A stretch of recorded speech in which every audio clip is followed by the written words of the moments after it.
Hello, my friends. Thank you for joining us. Today, we will be talking a bit more about trauma, how it affects the identity of the individual, and how long it stays with the individual as a part of his or her identity. So, I will hand it over to Susanna. Hello, Susanna. Hi, Abram. And as you people say, she will take the ball and run with it. I don't know about running today. All right, so we've talked about trauma before. We've touched on it. We are going to go a little bit deeper into the effects of trauma today. And if we have time, we'll get into grief. If not, we will save grief for another video, and we will be doing another video after that on guilt, shame, and pride. So most of us growing up have had harsh circumstances, whether it has been in an abusive home, an alcoholic home, drug-addicted home, parents who were emotionally unavailable and career-oriented. Whether we are traumatized by harsh circumstances, we can also be very traumatized by the absence of a loving, nurturing, and safe environment. When we are not loved in a consistent way, and there are no positive relationships that can cause, this can cause mental and physical illness and disease later in life. Many parents are emotionally unavailable because of their own unacknowledged pain and trauma. So behaviors are repeated generationally until someone in the family decides to break the cycle. Do you want to say anything with that? Everything is all about love. The universe is all about love. When there is the absence of love, there is the absence of secureness within the individual. With that absence of secureness, trauma sets in. Trauma can be in many, many different ways, many different variations and varieties of trauma. The most prominent trauma scenarios are because of emotional pain, physical pain, and fear.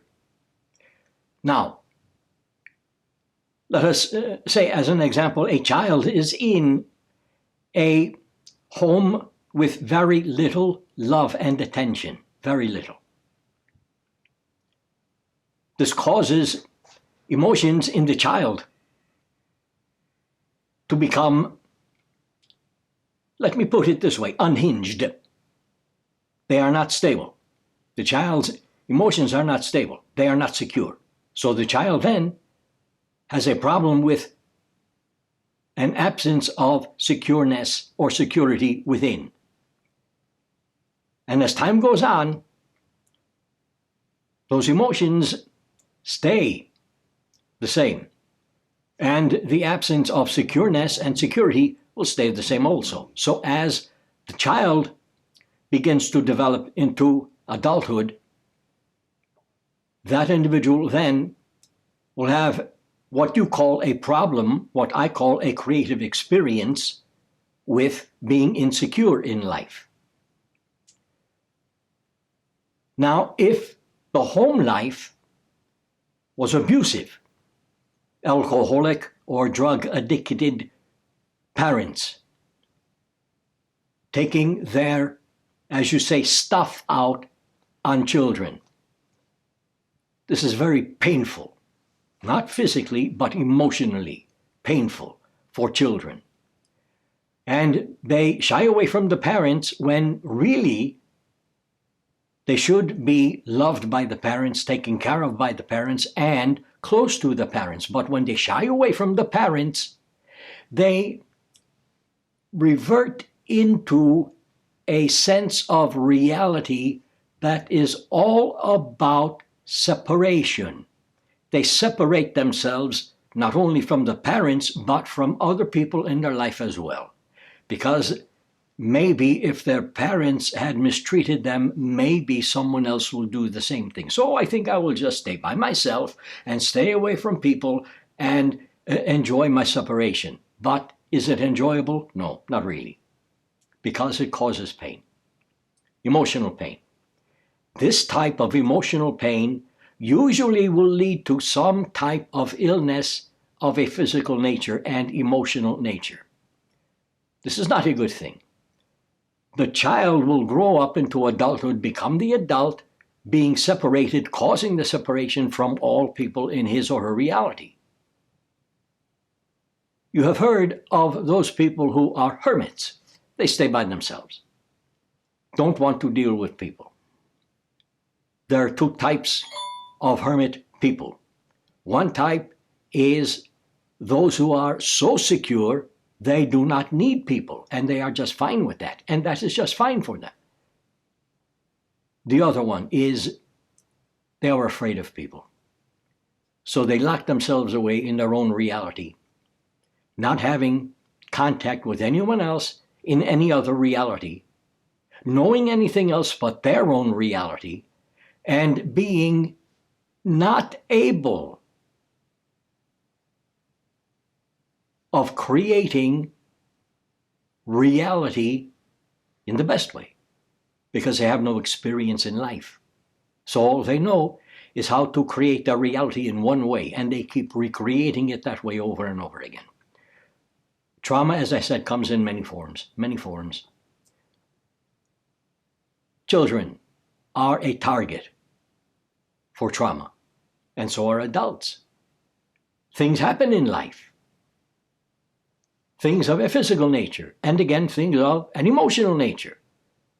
So, let us say someone is in a relationship, and the partner does something to really hurt emotionally the other person, person A. Person B will be the partner. Person A will have the hurt feelings, the hurt emotions. They separate. Person A really does not know what to do to heal.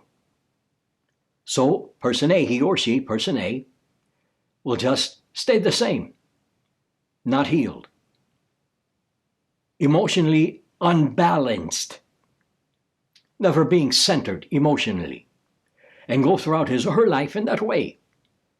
And eventually, person A or partner A will create another relationship and hurt person B, because this is all that, at this point in time, he or she knows. This is how you are supposed to be. So you hurt other people as well. Like a ping-pong game, back and forth between people in situations and in relationships, and they split up and they have another relationship and they take it out over and over again. You can also be in an automobile accident or some type of physical accident. This causes trauma as well.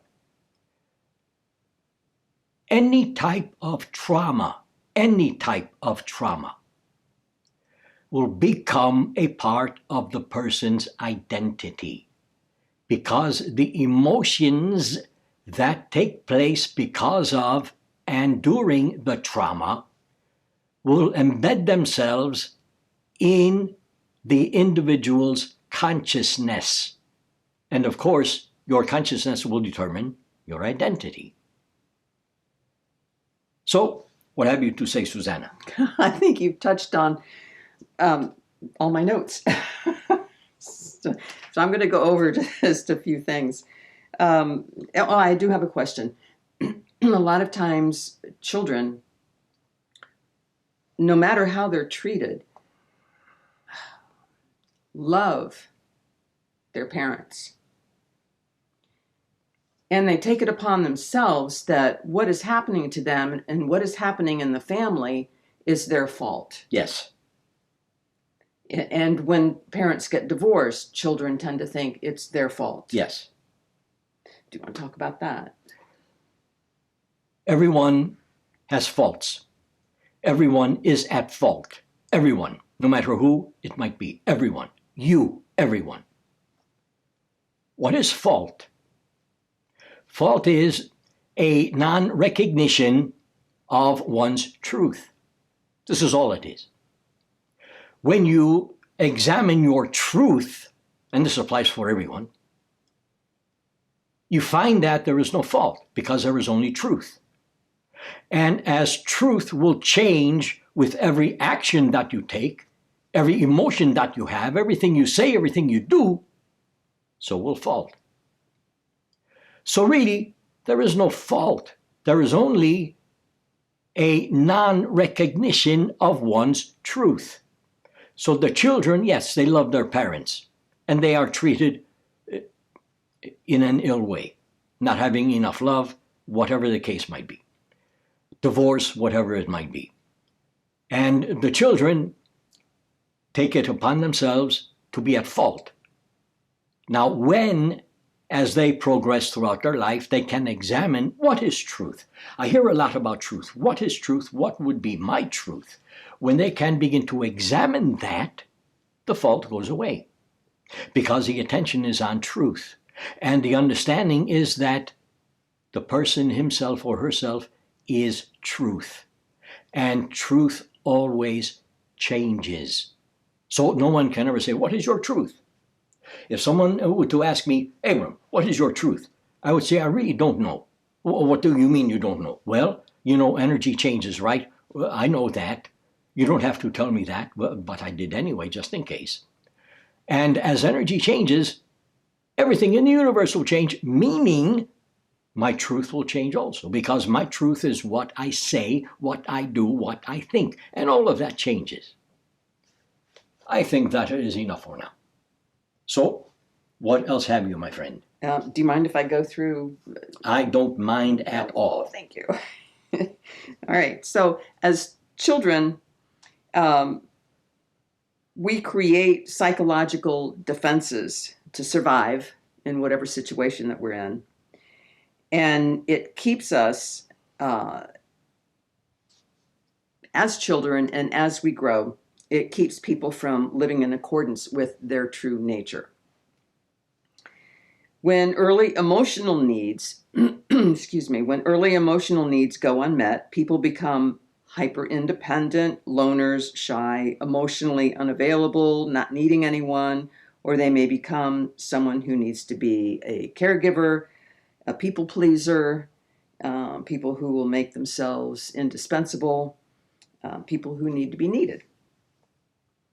When people have mistrust for others, they may become, because of their childhood, they may become controllers, power seekers, very successful in their careers, and people that are unethical or narcissistic. So parents and guardians who don't allow their children to be who they are may grow to be compliant, good little boys and girls who don't want to disappoint anyone, and they end up later in life being rebellious or defiant. Now, the most defiant and rebellious people I was friends with in high school were preachers' kids. Without emotional support and healthy intimacy, children may grow up projecting a perfect lifestyle. You see this all the time on social media. Everything's peachy, everybody's happy, they're having a good time, traveling, wonderful home life. But it hides a lot of stuff in the background. And people want to project that they have this perfect life. They never make mistakes. And they end up being people who will reject others before people will reject them. Do you have anything to say before we go to grief? Just a bit. Okay. And that was very good. Thank you. Thank you. The key word is need. Need. Too many people are needy. They need. Don't ever need. First of all, you don't have to need. You can always have. Don't be a needy individual. Don't need to have people around you who treat you the ways that you want them to treat you. Leave people alone and leave yourself alone.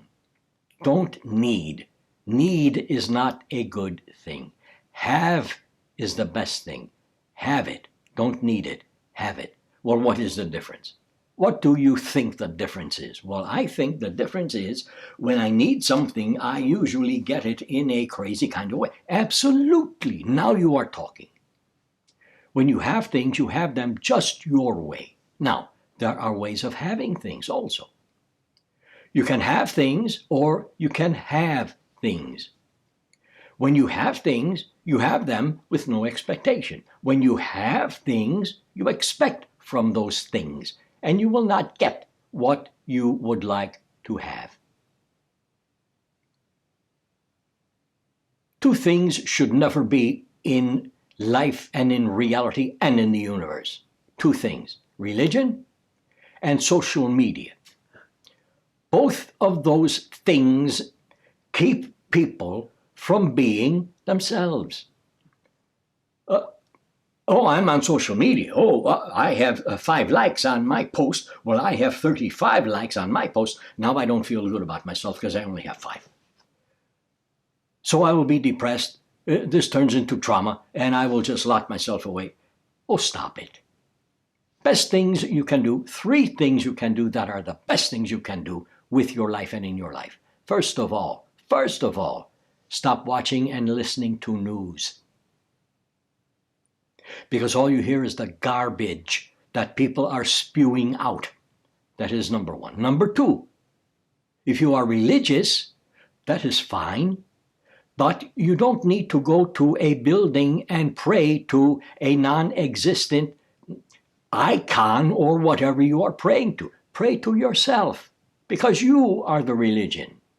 And the real religion is love. Love. So have that. Don't have that, but have that. Have that love and be that love and give that love to other people. This is what religion was all about when it began. Love. Number 3, if you're on social media, if you are comfortable with that, that is fine. But if I were on social media, I would hasten to dissolve that relationship. I would get off social media promptly, quickly, immediately. And I would live my life in peace and not worry about how many likes I have, how many friends out there I have that I never knew and don't know and never will know, but they call themselves friends. So, well, I have 16,000 friends and I only know of 3 of them. So think about those things. Think about those 3 things. You don't have to do what I'm suggesting. Just think about them and come to your own understanding of all 3 of them. But really, I strongly suggest you stop watching and listening to news, because when you do, you will become much calmer. Your body will calm down. And when you are off of social media, boy, oh boy, will you calm down. Might be a good thing. Think about it. What else, my friend? I sure agree with that. I feel so much better now that I don't engage and we've stopped watching the news. Social media is all about keeping you. Let us keep these people. Give them something to like or think about or do, thinking that they will get something in return. The only thing in return you will get is aggravation. What else, my friend? Well, I had a thought while you were talking about that. All and right. Our identity and consciousness. And there's a saying that we teach people how to treat us. So if we're insecure, if we have low self-esteem, we act in ways that other people I don't know, key into or whatever, and treat us accordingly. So there's this saying that we teach people how to treat us. People teach people everything all the time. This is why I have said many times, a good thing to do is throw away all you have learned to this point in time. Religiously, school, from your parents, other people in your family, your friends, throw it all away and simply begin all over again. When you throw it all away, you will have nothing. When you have nothing, you have everything. Every opportunity to be any way you would like to be, to do anything you would like to do. Throw it all away, begin all over again. Thank you. What else, my friend? Do we have time for grief, or should we? I think that will be a good next topic. Okay, all right, sounds good. We can get into a few areas of grief. People don't know how to deal with grief.